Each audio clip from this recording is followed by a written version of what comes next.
Good morning, students. This is Algebra 1/2, Lesson 4.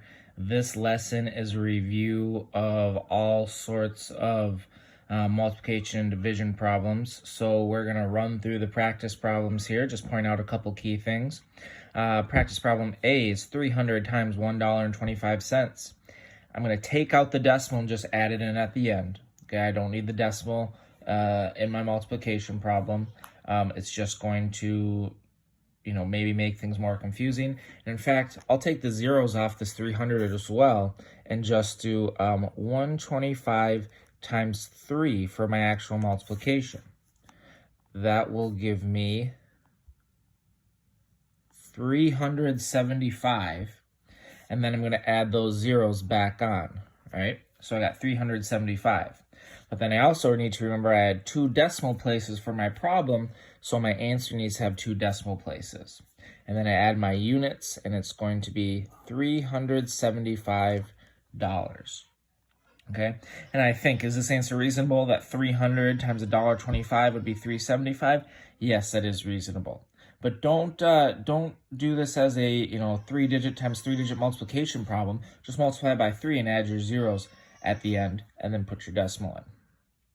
Letter B, yes, you will have to do some 3-digit times 3-digit multiplication problems this year, and they will take a little bit of time, but you won't have to do them all year. There's just a lot of arithmetic at the beginning of the year here. So go through this one quickly here. 3 times 8 is 24. 3 times 7 is 21 plus 2 is 23.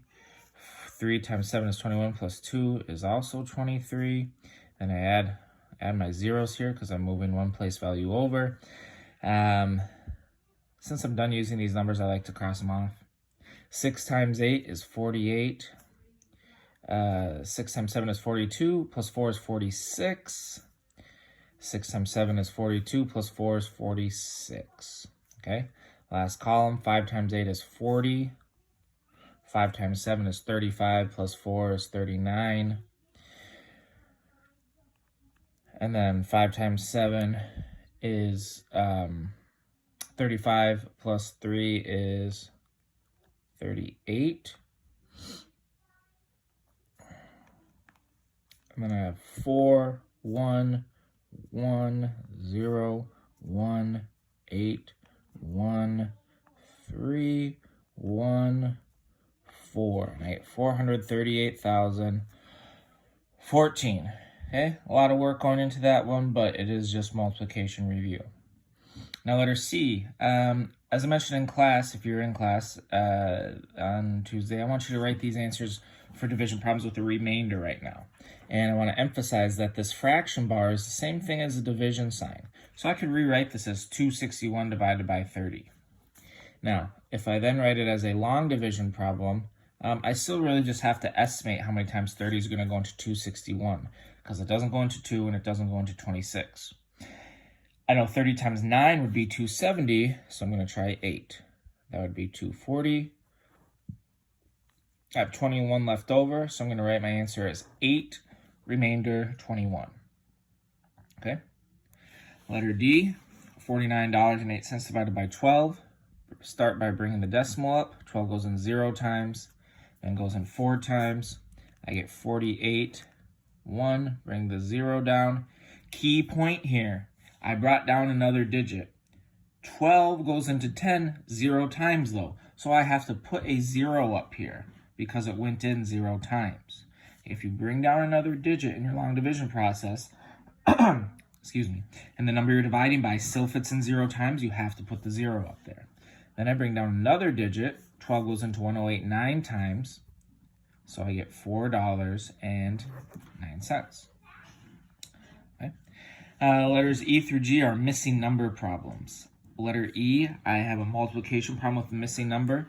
In order to undo a multiplication problem, I have to divide. I have to do 180 divided by 15 to figure out the missing number. Some quick long division here. And I get 12. 12 is the missing number. 12 times 15 equals 180. Letter F, x over 3 equals 56. First thing I would do is I would rewrite this.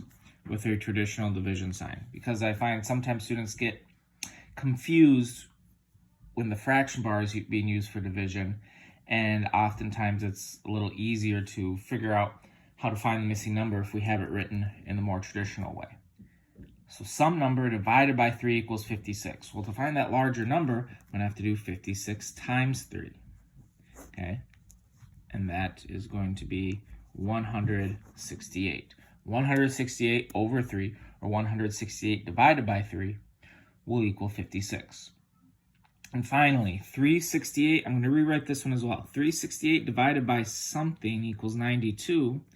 Now, I'm not going to multiply together 368 and 92. That'll give me a really large number, and clearly this is not going to be a really large number. Okay? So see, unlike letter F, I'm not missing the larger number. I'm missing the smaller number I'm dividing by. So I'm going to have to do 368 divided by 4. And, divided by 92. I just gave away the answer. But 368 divided by 92, I'm really just going to have to estimate here. I know that 90 times 4 is 360, so 92 times 4 is 368, so my answer is 4. Okay, 368 over 4 would equal 92. Again, I like to rewrite these problems with a traditional division sign. Okay, those are the practice problems for Algebra 1/2 Lesson 4, Multiplication and Division Review. I will see you for Lesson 5.